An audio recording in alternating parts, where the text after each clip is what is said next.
Estamos entrando a la iglesia de los Dolores. El año pasado también nos llamó mucho la atención porque había un montón de flores. Esto es un que no me pasa el maíz. Es lo clásico. Mira.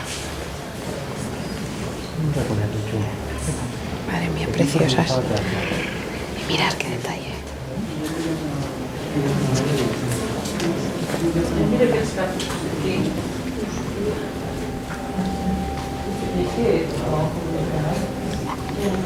Me encanta.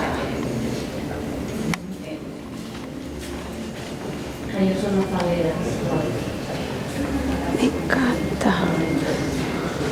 Bueno, aquí ya llega la sobriedad con los pasos de la Semana Santa.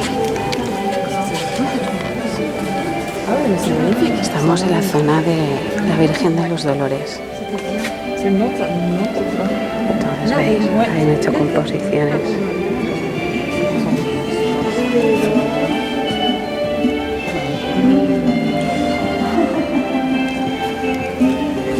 Y ves tan preciosas rosas como esta.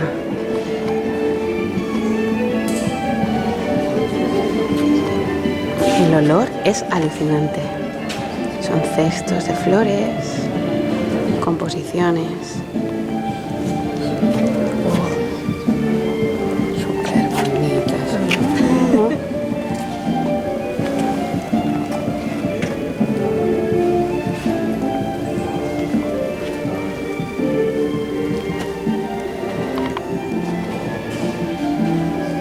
Y ves que de orquídeas, claro.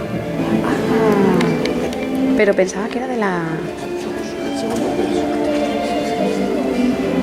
Ah, que hay premios. Y aquí están los premios por secciones.